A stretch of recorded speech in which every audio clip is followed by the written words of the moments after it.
You guys ain't gonna believe what's happening to me today. You guys, look at this.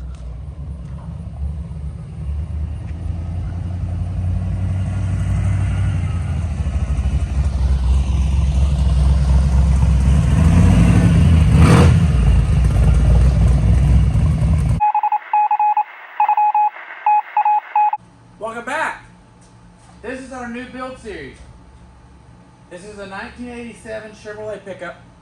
It happens to be the first truck I bought. And I'm super excited to have it back in the shop. I didn't buy it back. Its current owner brought it to me to restore back to the way I had it when I sold it originally. So I think it's been 4 owners, and the guy who owns it currently has owned it twice. So we'll go over it. It's got a long list of stuff that needs to be done. It's gonna turn around a lot. So I'm very excited about where we're headed with this, and I think this will be one of the best looking trucks I've ever laid my hands on by the time we're done with it, in my opinion. So I'm gonna start by just walking around it and kind of giving an idea of what all needs to be done. So first off, this paint is really bad. And when I had this truck, it didn't look like this. It was actually quite clean. This is original paint. It's original body. No rust anywhere. It's been that way since I had it. And the truck's been changed a lot since I sold it. I'll put a video in here of the way it was when I sold it.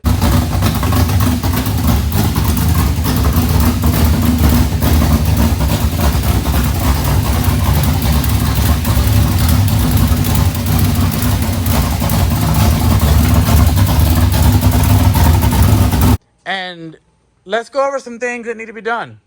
First off, first thing I did, because it was easy, was this bumper. This is the bumper that came on the truck when I picked it up. This is the bumper that I had on it. It looks like it's been a little worse for wear. It's got some big dings and dents. Big old pull out here to push in there. And I don't know, it sits a little crooked. We'll have to do some work to straighten it out. I don't know. I may talk them into buying another one depending on how much they cost. We're going to put new lights in it. These are all messed up. This grill I had painted, and we'll clean that up again. It's on 37. I think they're 37 1250s, I believe. No, 37 1350 20s. These are Nitto mud grapplers, and they're on a 20 by 12. And honestly, they sit way too narrow. And the truck is way too tall. This thing is huge. A video doesn't do it justice, but when I stand beside it, I'm 6 foot. And it's to my elbow. So this is a very, very big truck. So the lift is coming off. I believe it's an 8-inch lift. I'm not exactly sure how tall it is, but it looks about like an 8-inch lift. It might be a 6, but who knows. The back is done with blocks. So the back is just blocks in the axle. Here, you can see them. There's one over there and one right here.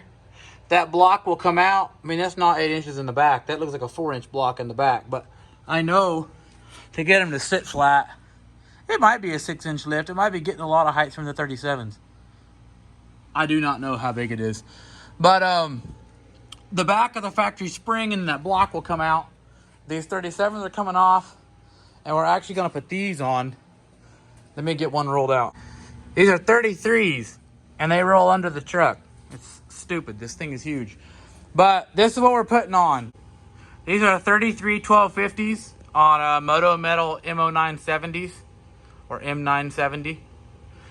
These are a 20 by 10 negative 24. And they were on an F-150. And I think they'll look really good on this truck. With the lift pulled off. They are...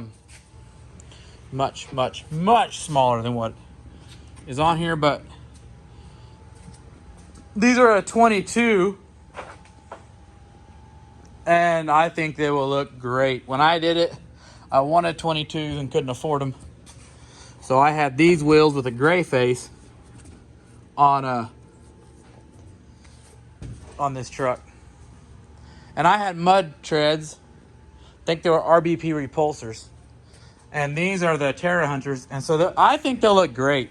We may have to put a little spacer because I think negative 24 isn't going to be quite enough. But Yeah. So all this paint's going to get buffed out. I did work on this fender already a little bit. As you can tell, it's got a good shine compared to the rest of it. I mean, it's got a lot of work that needs to be done here yet. You can see it's still really spotty. I'm pretty sure we'll have to pull out a wet sander on this to get it where we want it. But you can see the color coming back out and stuff. So this will get a badge back over here. And I think it'll turn around really, really well. Still gonna have this patina. I'm gonna try to leave most of these runs in the off of this on here. It looks cool. This truck tells a serious story. It's taught 3 kids how to drive. I beat the ever-living snot out of it when I had it. And this thing's been abused. But let's get to the fun stuff. So when I bought this truck, it was a stock TBI motor truck and had never been touched. It had been parked for a couple years, but that was about all. And I built this motor for it. This is the first motor I ever built. So this is a 355 with pistons, heads, cam, intake, and carb. ARP main studs, ARP head bolts. I think it's got a double roller timing set in it. I'm not totally sure about that. It's been a long time, but headers, MSD ignition, Pro Billet. It's good stuff. Truck has run really, really well for a long time. I have no idea what the actual output is. It will fry tires to infinity, but those are a set of knockoff heads. I think I got them from White Horse Racing. I built this truck when I was 17, so I couldn't afford all the best parts for it. And they're an angle plug head, and they make for fits on getting the wires to not burn. So that's why they have spark plug boots on them. Yeah, truck runs really good. It's 10.5 to 1 to 11 to 1 compression, relatively, somewhere in that area. This is a Wyand intake manifold. I found it off of a parts truck. That's an actual, like, mid-80s intake manifold. The carb and the headers came off the same truck, so these were built around the same era as the truck. And that was cool to me when I put it together. I thought it was kind of neat to have some matching parts. But, yeah. Let's see, what else? Oh, it has a 700 R4 transmission in it, and it has a, it's been built. It's got factory clutches with a shift kit and a high stall converter. I think it's a, let's see, 2300 stall. I don't remember. It's not crazy high, but it's higher.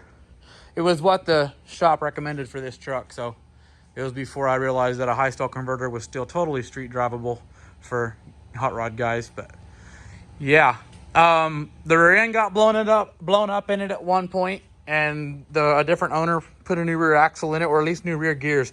This axle looks just like the one that I had in it, but I'm guessing he put a new chunk in it. So yeah, I can't think of much else. There's a bunch of cool little things on it that I did when I was a kid. I stickered this roof clear full, and the sun since kind of boogered a bunch of stickers up, but it's ghetto. But you do what you do when you're a 16-year-old. I don't know why that RBP sticker was put on upside down, but I guess it was. This one was put on crooked by somebody. But this is kind of neat. I wrote down all my mods to the motor and the dates when I did them on the roof in a Sharpie. I'm not sure why I did that, but it's kind of neat.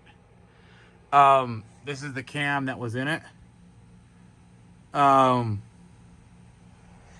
actually a rocker arm thing.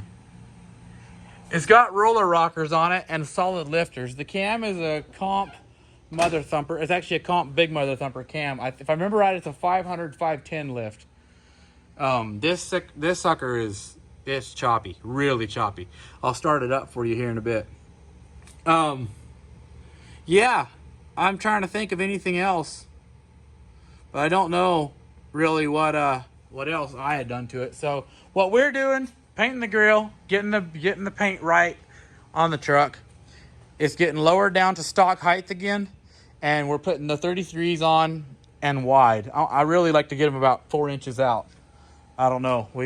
I think it's gonna really need it to get the look that it needs. Maybe a front bumper. It needs an exhaust built because it's open headers right now and it is stupendously loud. Let's see what else. The rear bumper is coming off of it. And there's a trim. I have a trim panel to put in here. This is all nasty and looks horrible. That rear taillight is broke, so it's going to get a new taillight. It gets to get a new carb, a new intake, new power steering pump, new valve covers, a deep pan, electric fans. It's a big list, really big list of stuff. Horn button. Can't be having it looking like that. Let's see. Boy, I don't know. I'll write it all down on a list. Maybe we'll go over it on the next video and get it right. But yeah, it's really crazy. This truck,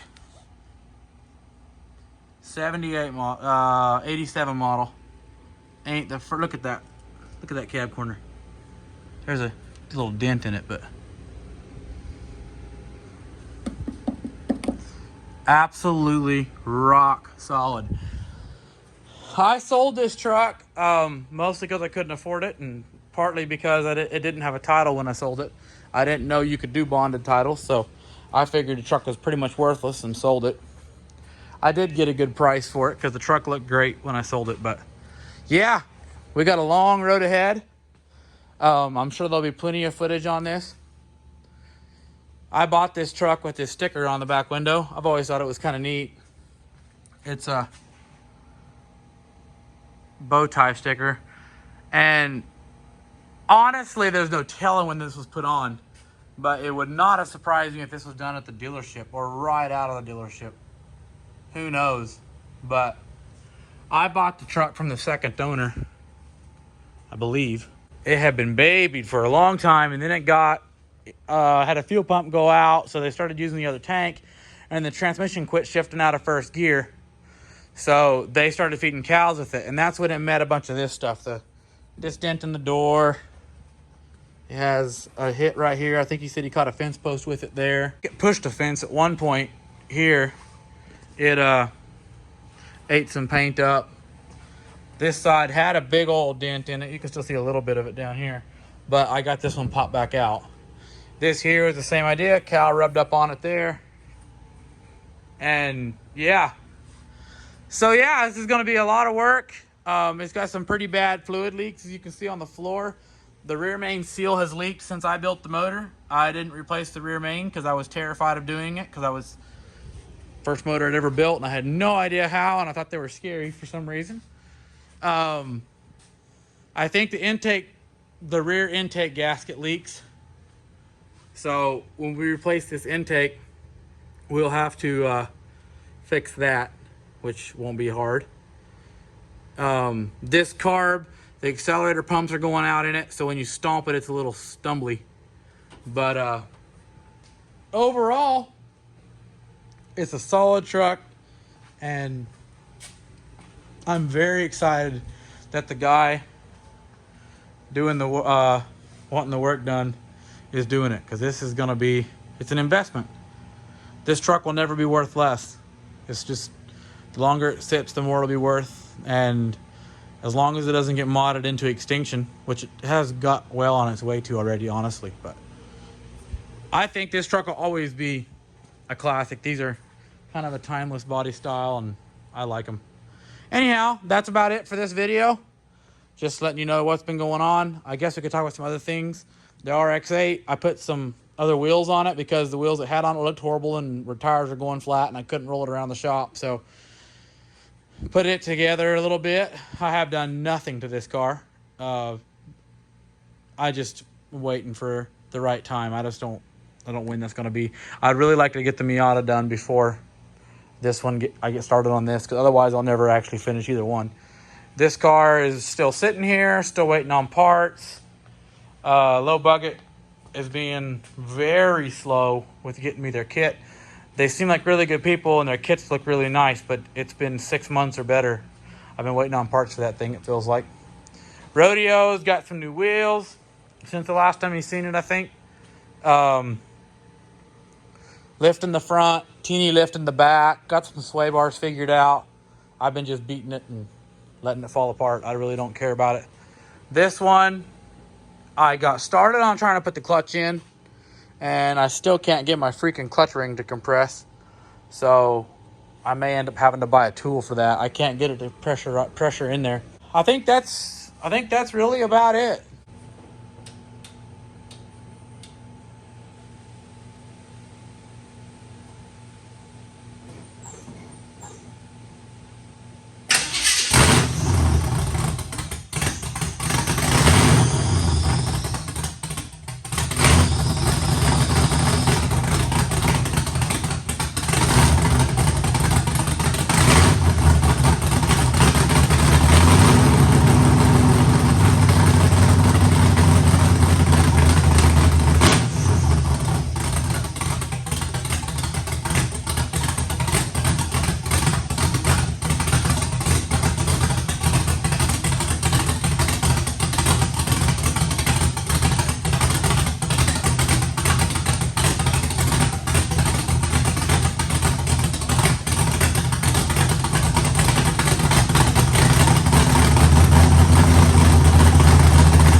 I promise you, it's the best sounding truck I've ever built.